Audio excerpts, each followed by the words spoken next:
Hello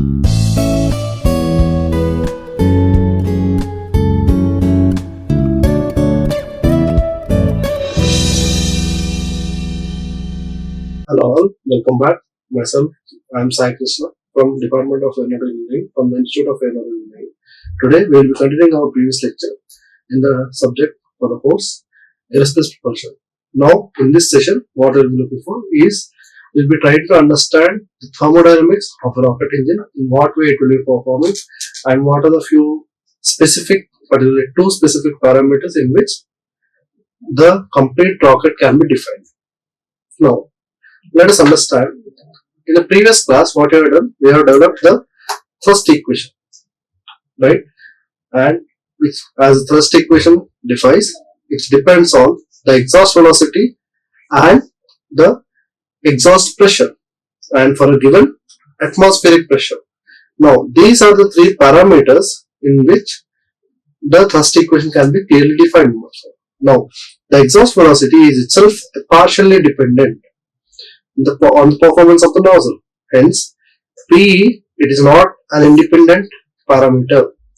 So, it must be expressed in terms of PE and other independent parameters such as temperature and pressure of the combustion chamber. Now, a heat engine, because a rocket itself is a heat engine. Now, let us know, a heat engine which converts a chaotic motion of molecules, particularly gases or burnt molecules in a heated fluid, particularly heated gas, into an ordered motion of a piston, or in our case, for a rocket, into a high velocity gas stream. Now, as the fluid expands as well as cools, the thermodynamic treatment will involve the equations related to your internal as well as kinetic energy of the gas, and the equation of continuity for the gas flow through the nozzle. Now, for our purposes, it is sufficient to assume that an adiabatic expansion, strictly isentropic expansion with no exchange of energy between the rocket and the ambient. And in a real rocket, the heat loss to the walls is somewhat significant.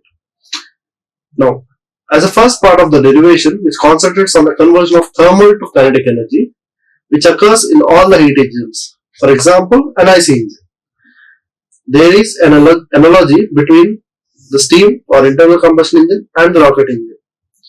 And a figure shows a PV diagram for a heat engine, which is an IC engine. Let us understand.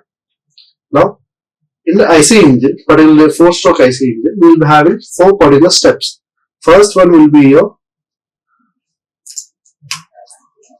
compression,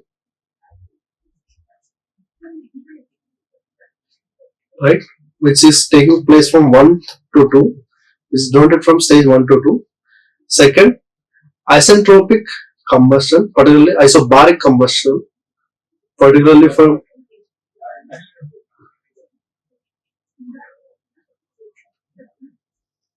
next, we will be having expansion,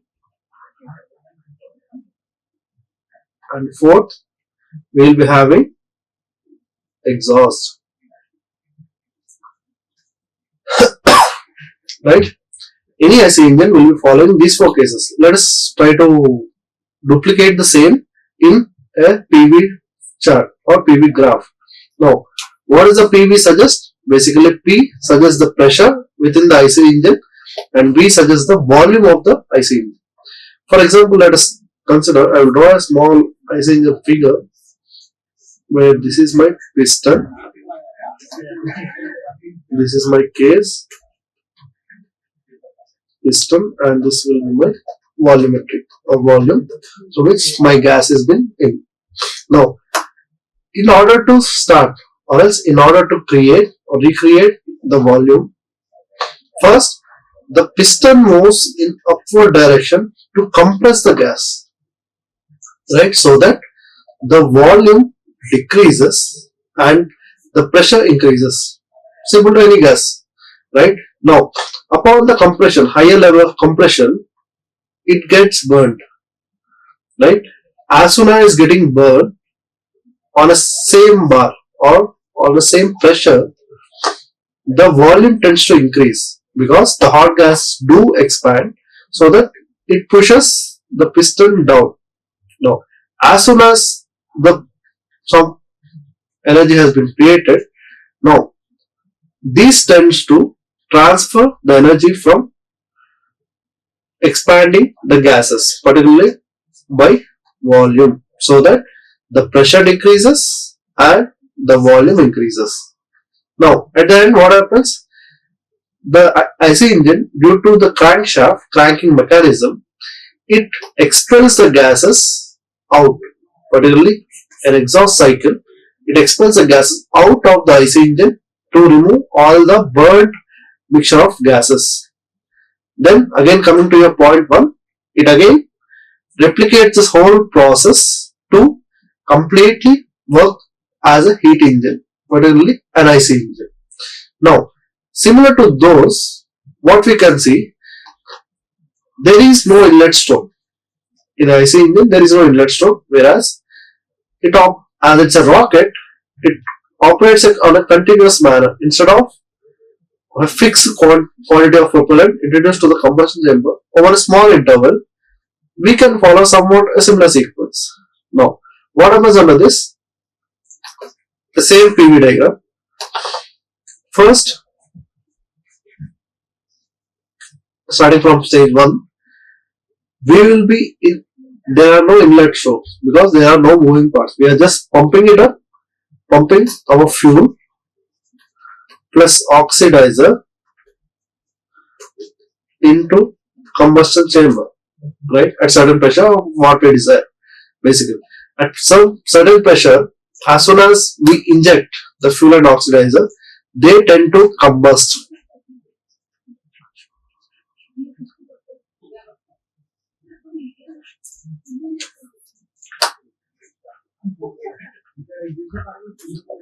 Right, they tend to combust. And now, as soon as they combust, upon the complete combustion, what happens? They tend to expand themselves under nozzle, particularly CD nozzle. Right, we will be discussing regarding nozzle further as we go for mass flow rates. Now, as soon as they expand, there is no additional intake of the fuel, because as a rocket contains its own fuel and oxidizer carried on, so there is no external addition of the masses, particularly the gases in form of air or fuel. So, as soon as the exhaust gases gets out of the system, particularly out of the nozzle, we tend to continuously add the fuel and the process goes on. Right? On an isobaric, particularly, they combust, then they expand. So now, the propellant, particularly fuel and oxidizers, enters the chamber at a combustion pressure. Right? And so at 1 to 2, which is not appropriate, we have thought that compression developed by the external turbo pump. And after the propellant ignites, the gas expands at a constant pressure through the combustion chamber to 2 to 3 until it enters the nozzle. And the nozzle, it begins to expand adiabatically as it passes through the throat and continues to expand until it exhausts at 4. There is no separate exhaust stroke because the rocket is not reciprocating. Now, the thrust equation can be now elaborated in thermodynamic terms by considering the conversion of heat into kinetic energy and embodied in the exhaust velocity uv, the mass flow rate m. We can rewrite the thrust equation as force exerted on a rocket is equals to the potential, particularly mass, into exhaust velocity plus the pressure into cross-sectional area of the exhaust minus the atmospheric component, particularly the retarding component, which we have discussed earlier.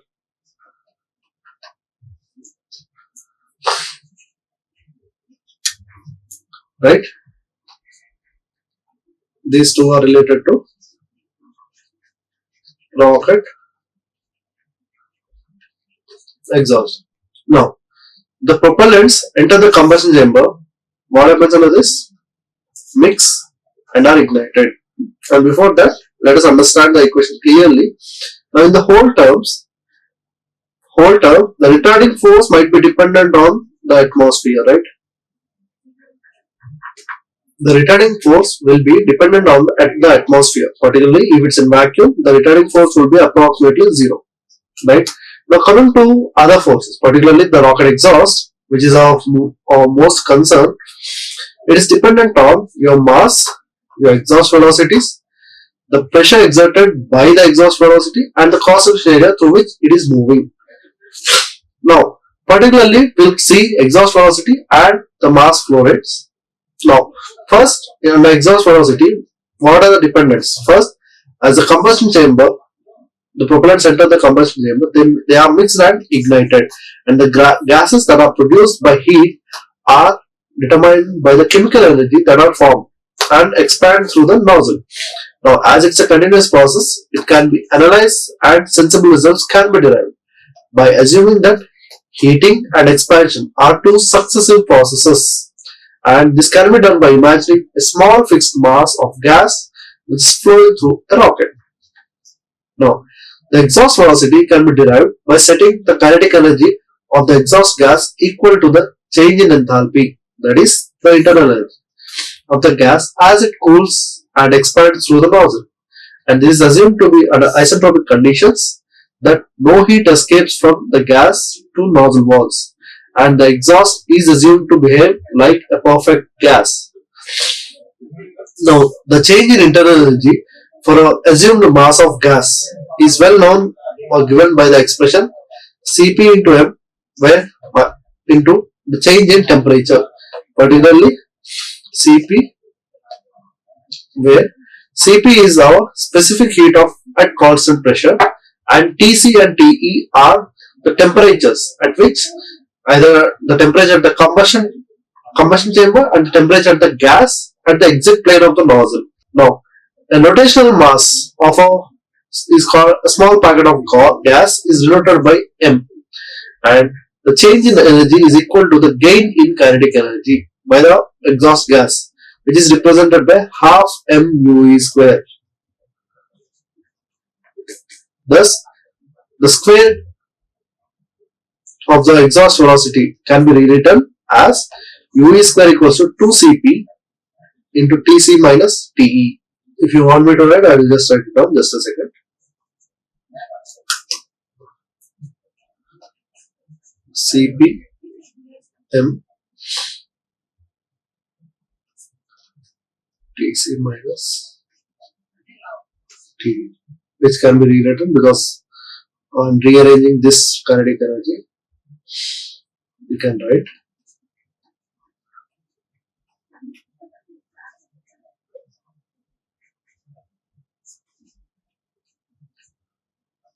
as m cancels and 2cp Tc minus Te. Right? Now, the same thing, the temperature in the combustion chamber can be relatively easy to measure either by the placement of a sensor in a combustion chamber, but it is generally a function of propellant mixture, right? And it doesn't really depend on the design of combustion chamber. The temperature of the exhaust at the exit plane is more difficult to measure because it depends on the degree of expansion and hence on the nozzle design. Moreover, the thrust equation already contains the exhaust pressure, so it is more convenient to express the exhaust conditions in terms of pressure. Now, this can be easily determined by using a well-known adiabatic or isentropic expansion formulas, that is PV gamma equals to constant or Tp raised to gamma by gamma minus 1 equals to constant, where the index is the ratio of specific heat of the exhaust gas at constant pressure to the constant volume, where gamma appears to in the final equation of thrust and its magnitude has a significant impact on the result. Now, and for air, it has a value of 1.3 at normal temperature and pressure.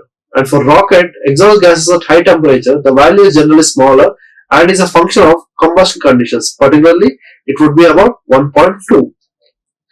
Now, is related to the specific heat, right? The gas constant and the molecular weight of the exhaust gases by Cp equals to gamma by gamma minus 1 into R by R, R by M, where R is by universal gas constant and M is by the molecular weight of exhaust gases. Now, substituting Te and Cp in the velocity expression can be expressed by, now considering this whole equation, right, and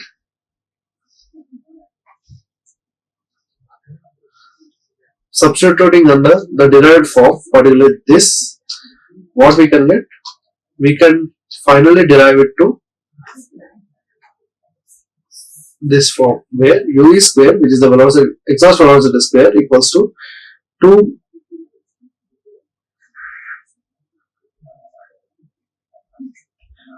your Cp component and Tc minus Te, which we are rearranging in order to form this component, right? Now, the ratio, particularly Pe by Pc, that is nothing but pressure at the exhaust to the pressure at the combustion chamber, is the expression of the difference, is the terms of pressure difference, right? And this equation for the exhaust velocity immediately enables some insight into the physical factors which controls its magnitude, hence the rocket motor performance. And the velocity is a function of the nozzle design, which determines the pressure ratio of Pc by Pe. And for Pe, which is equals to 0, a perfect nozzle in vacuum, and the exhaust velocity has a maximum value which can be represented by this. By substituting here my Pe as 0, and this demonstrates the rocket is most efficient in a vacuum. The thrust, of course, is proportional to the exhaust velocity. As the exhaust velocity increases, the thrust increases.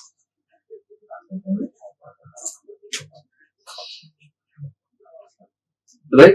And if the exhaust velocity decreases, the thrust also decreases. Now, in order to understand how the molecular weight depends, we will see a small graph. The graph shows the example of gas velocity as a function of pressure ratio, right? And as the gas expands down the nozzle, and the velocity becomes hypersonic at the narrowest part of the nozzle, which is throat. Now, let us understand the graph. Now, the pressure ratio, if it is 1 as well as 0, with the ratio limits, and the exhaust velocity variation, right? As the pressure ratio is nearer to 0, right? Nearer to 0, my exhaust velocity will be at maximum. Whereas the pressure ratio is 1 or unity, which suggests that there is no pressure. At that time, there will be no exhaust velocity, right? Now, although we have to consider this for a mean molecular weight of 12 with temperature of 3215 Kelvin, right? This is for one particular molecular weight. Now, if you are having multiple amount of combination of propellants that can be used, then the graph might be vary accordingly,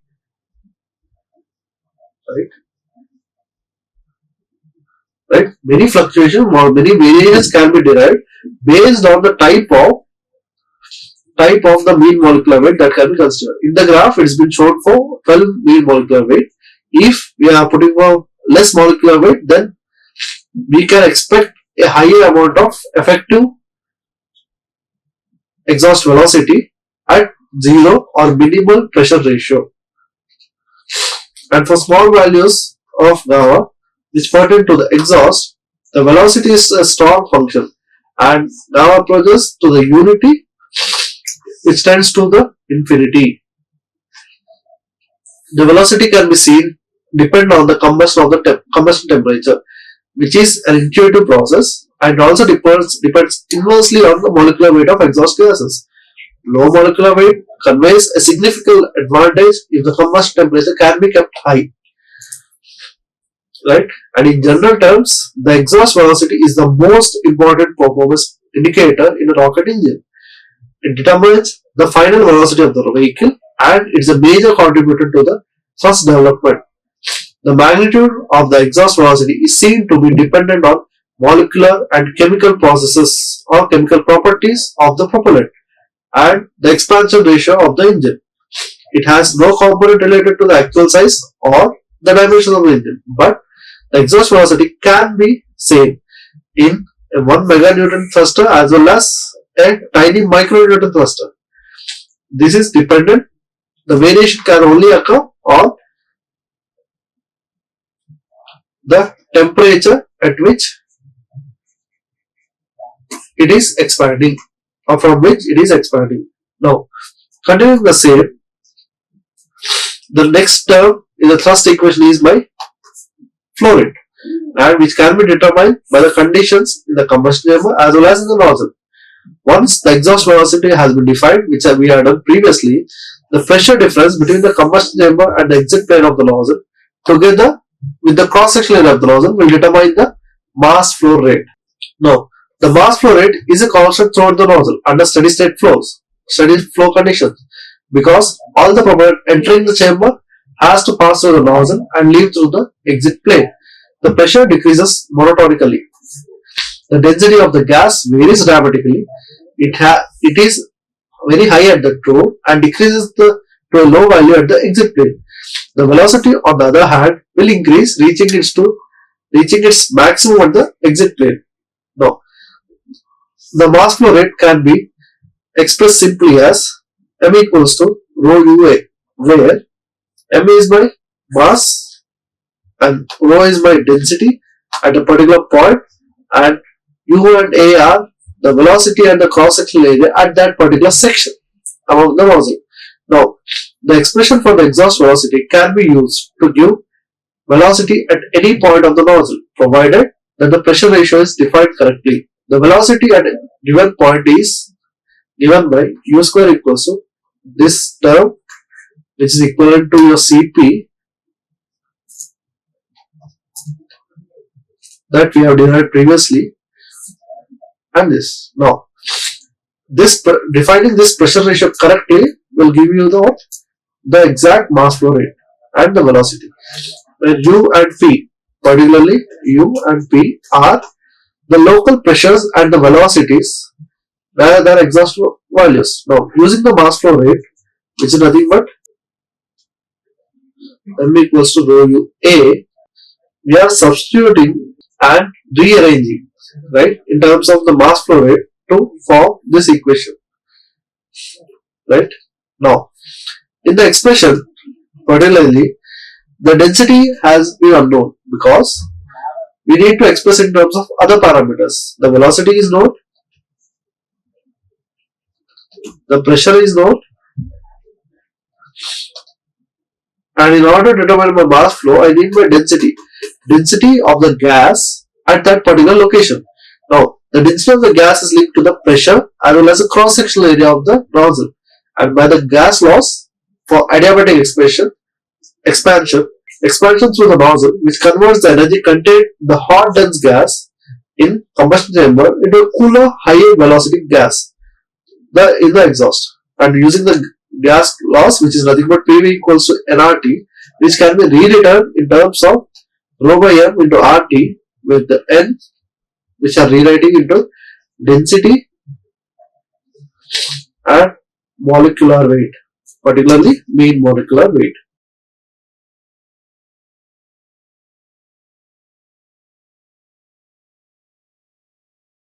Right? Now, the same thing, PV raised to rho is also constant. Now, the density, which can be represented in terms of two ways. First, in terms of combustion pressure, where mean mass flow rate into RT, where gas constant temperature at which it is coming through. Next one will be as the ratio form, we can rewrite in terms of pressure ratios.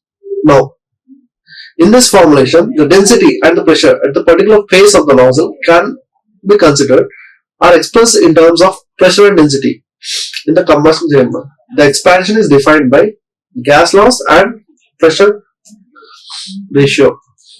Now, the density is therefore represented by rho equals to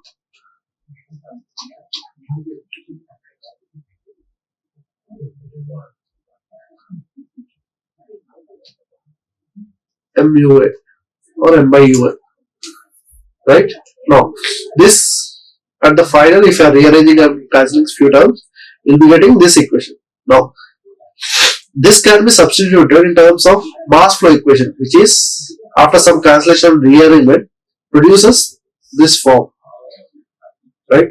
And because of the continuity argument, the mass flow rate is constant, but A, the cross-section area varies continuously as the flow passes through the nozzle, right?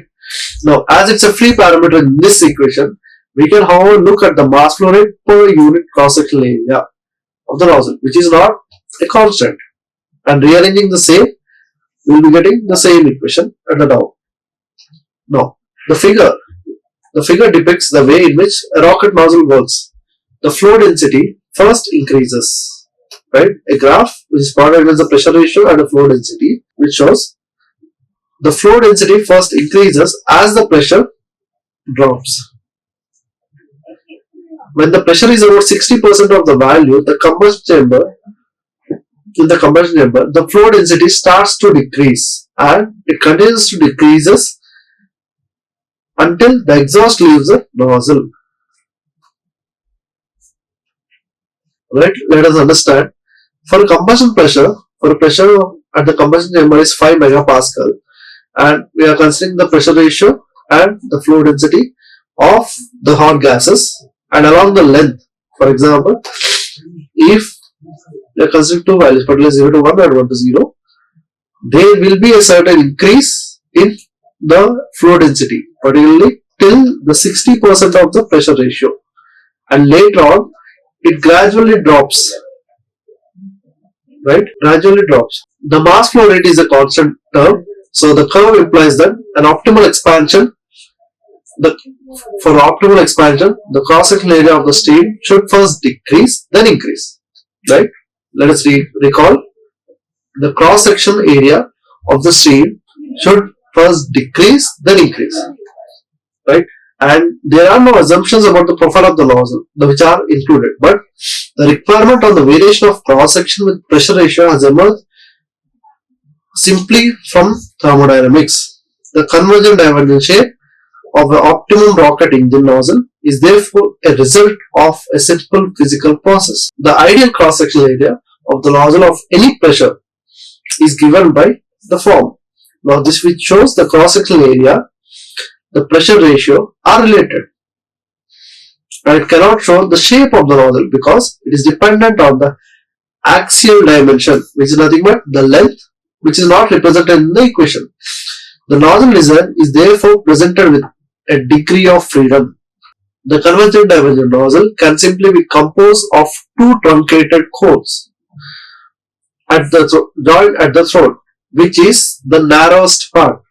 This would produce an appropriate expansion, the pressure and the flow density adjusting themselves to the cross-sectional area through the previous formula. The downstream of the throat, once the smooth contour is established, a simple cone shape is often used. The flow lines are divergent with such a shape and some thrust is lost, although the nozzle is shorter than the correct shape and reduction of mass of the shorter nozzle may offset the loss in thrust. A shorter nozzle is also beneficial in a multi-stage rocket, in which the length and hence dead mass of the vehicle is reduced, leading to an improved mass ratio. The proper shape of the rocket nozzle, so-called D-level nozzle, has a smooth curved convergent part joined by bell-shaped diverging cone. And with this shape, the flow lines are constrained to be axial over the whole cross-sectional area, which ensures that the thrust is developed along the rocket axis and none is lost in divergence. The bell is longer than the equivalent cone for the same expansion ratio. It can be observed that the pressure drops to about half of its initial value between the combustion chamber and throat of the nozzle. The precise value can be derived by differentiating one of the previous expression, that is pressure ratio to gas constant. Now, based on what we have discussed, particularly for a nozzle designer, the length of the nozzle, the length is independent, right?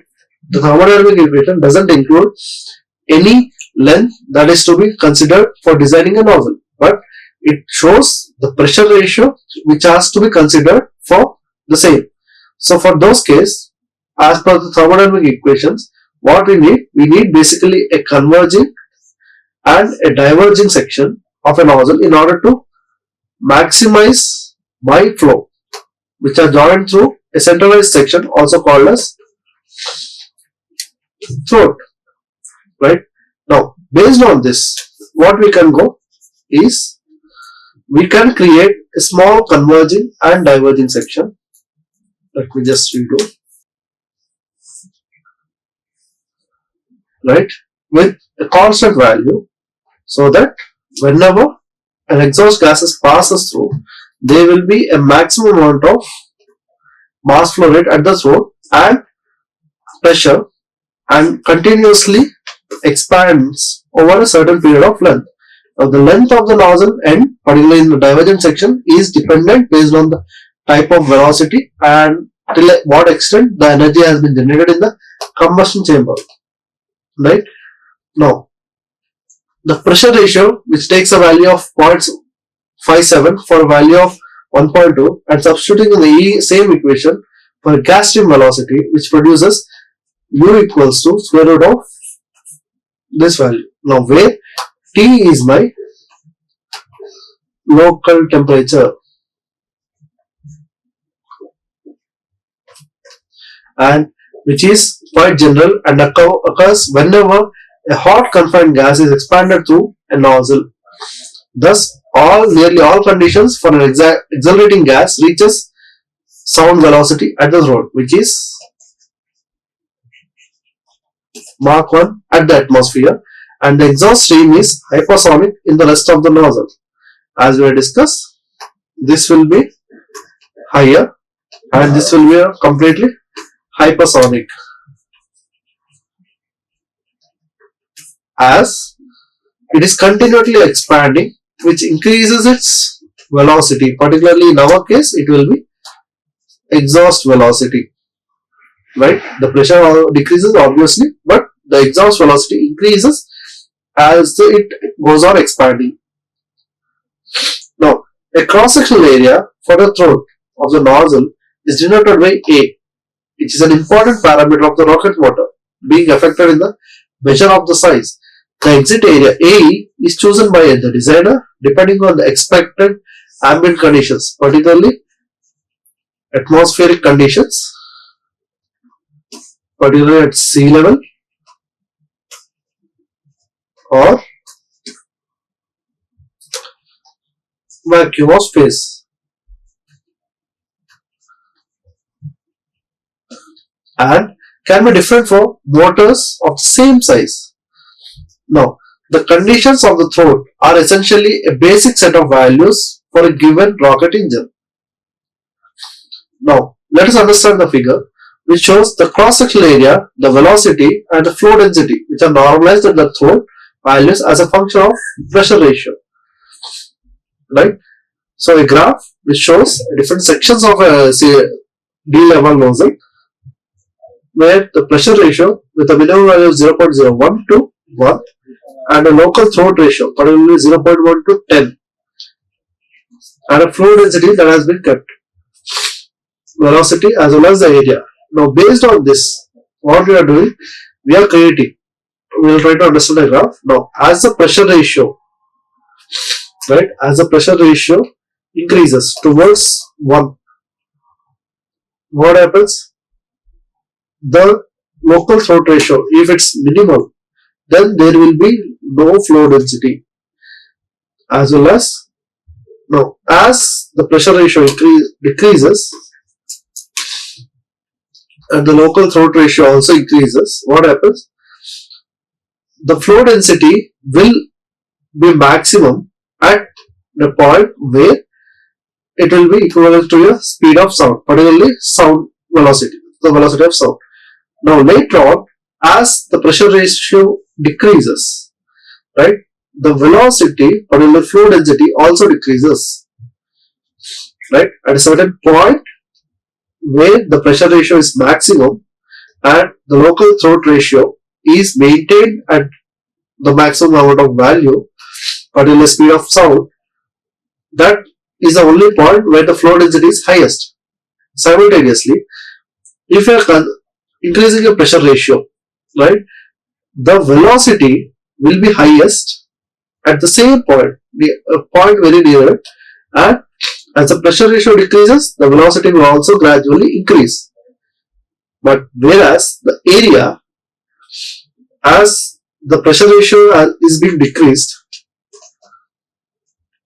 for the local throat ratio for decreasing local throat ratio, it will be continuously varying along the pressure ratio. For every pressure ratio, we are supposed to maintain separate areas, because in order to maintain this, the area has to be varied in order to maintain the required pressure ratio.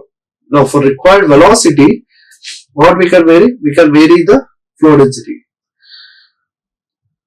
No. And by differentiating the expression of the mass flow rate per unit cross-sectional area, which is the peak value, which occurs at the throat, can be determined by M by A, which is the mass flow rate per unit area, is equal to pressure of the combustion and the whole value square root. Now the mass flow rate is everywhere constant. So a simpler expression which can be used is the same. Now the mass flow rate can be seen to be determined mainly by the throat area, which is A, right, and the pressure and the temperature in the combustion chamber. Now the product of throat area and pressure is a main factor, with the molecular weight and combustion temperature as modifiers. The mass flow rate depends positively on molecular weight, but it decreases with temperature. This is because at a higher temperature, a given mass of a gas exerts a higher pressure. Thus, mass of gas flowing is less for a given pressure if the temperature increases. For multi-stage rockets, in which the lower stages have the main task of developing high thrust rather than the high velocity, it may be preferable to use a propellant with high molecular weight. This allows the higher thrust to be developed through a smaller throat area in a physically small engine. Solid propellant boosters are in this class and use aluminium, generating aluminium oxide exhaust, which is beneficial. It also gives an insight into the problem for throttling the motor, and the throttle itself cannot be varied. So, the varying the pressure in the combustion chamber must be changed by varying the supply rate of the propellants. While the conditions for a complete combustion pertain, a rocket engine is always propellant starved. Increasing the supply of propellant will increase the amount of hot gas produced, and which will result in the combustion pressure and the corresponding increase in thrust. Right? We will discuss a small point, particularly regarding the mass flow rate in terms of molecules. Right? Let's say we are having a propellant, particularly hydrogen plus oxygen as my propellants. Now, these two, considering the main propellants, either for upper stages or lower stages, hydrogen has less molecular weight compared to oxygen, whereas oxygen can also be somewhat less, but not more. Right? In order to reduce the molecular weight, right? In order to reduce the molecular weight, what will happen? We are supposed to use either low molecular weighted products, particularly propellants, or while creating the exhaust, let it be creating a less weight of the exhaust molecules, particularly either by adding more amount of hydrogen to convert it into your H2O vapor, particularly steam, or HO, hydroxyl ions. Now, the conversion of exhaust to low molecular weight can be done, but with the temperature is somewhat difficult, because hydrogen and oxygen will burn at certain temperature, and the same temperature has to be maintained in order to give out your effective thrust. Now, if you want to, if that as a as a D-level nozzle, the temperature drops maximum at the inlet, and the temperature will be reducing drastically. So we can't clearly define the mass flow rate based on the temperature, but we are supposed to maintain a higher temperature for a given gas which exerts high pressure, right? Either by increasing the pressure at the combustion chamber, by increasing the flow rate of hydrogen, flow rate of oxygen, right? So in order to maximize the rocket efficiency, what we will be doing, we will be increasing the flow rate, particularly using turbopumps, to push more propellant inside the combustion chamber to burn them more effectively at higher temperature, higher pressure, to create the required gas flow through the nozzle, right? As they combine, as they create, it gives out the sufficient velocity and sufficient force through which the rocket is propelled forward. Now, for a multi-stage rockets, as we discussed earlier in the module 1, always on a multi-stage we will have 2 or more stages, right? Where the lower stages are designed for atmospheric flight and higher for vacuum of space, particularly space flights.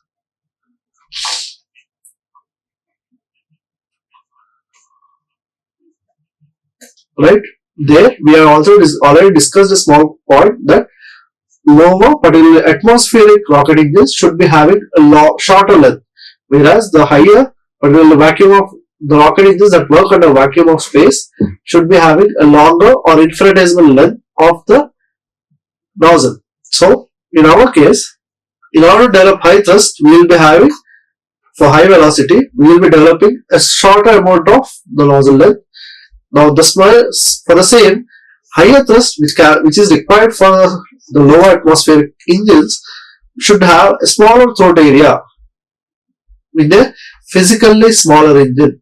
Similar case for a propellant boosters in the same class, they use aluminium and generating aluminum oxide as a part of exhaust to be beneficial. Now, it also gives the problem inside with a problem for throttling.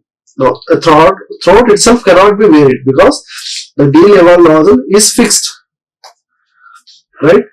As we have discussed earlier, variation of throat will decide, if we can, decides the amount of mass flow rate that is being sent out, which indirectly affects the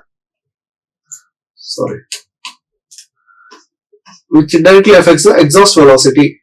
Now, the exhaust velocity particularly can be varied based on the mass flow rate that we are passing through the throat, as well as the pressure ratio, right? Now, based on these two, what the problem arises based on the throttling, right? Throttling is nothing but controlling of your rocket velocity, to be frank. Similar to your cars as well as bikes, we control the speed by throttling up or throttling down. Now, in rockets, what we can do, as the throat cannot be varied, so the pressure in the chamber must be changed, or else the rate at which the propellants are sent, particularly hydrogen and oxygen, the rate at which they are sent can be varied in such a way that the pressure at the combustion chamber can be decreased if we need lower amount of velocity, exhaust velocity, and can be increased if we need higher amount of exhaust velocity. Now, the conditions for a complete combustion can be changed because the rocket engine is completely starved out of propellant, because as the increasing the supply of propellant will increase the amount of hot gases that are produced, which will result in the rise in chamber pressure as well as the corresponding increase in thrust, as these are a continuous process, right? Let us draw a small flow chart so that we can understand better. Let me just write. propellants, right? Changing the flow rate for propellants, which into the combustion chamber, will change the pressure, that is, change the pressure at the combustion chamber, which in turn affects the mass flow rate at throat, right? As the mass flow rate changes, the thrust developed at the rocket, it will also change. Now, throttling, main concept, what we are focusing is the propellants, right? At what rate we are sending propellants into the combustion chamber, at what rate they are burning, at what pressure they are burning, and what is the mass flow rate that is being getting out of the combustion chamber onto the throat, and based on the mass flow rate that is getting out, we can determine the thrust that is being generated out onto the rocket engine. Now, for a complete combustion, it depends on either being the sufficient time or the volume of combustion chamber for evaporation and mixing of propellant droplets, which is produced by the injector. If the injector rate becomes arbitrarily high, then the complete combustion might not happen and the combustion could be unstable. Similarly, for very low rates, the thermal input to droplet evaporation from the combustion could be insufficient, leading to again an unstable combustion. These difficulties explain why throttling is very rarely used. So in the next class, we will continue with the thermodynamics of a rocket engine. We will be determining the parameters that are most focused during the thermodynamic engines. Thank you. Like, share and subscribe. Hit the bell icon for more updates.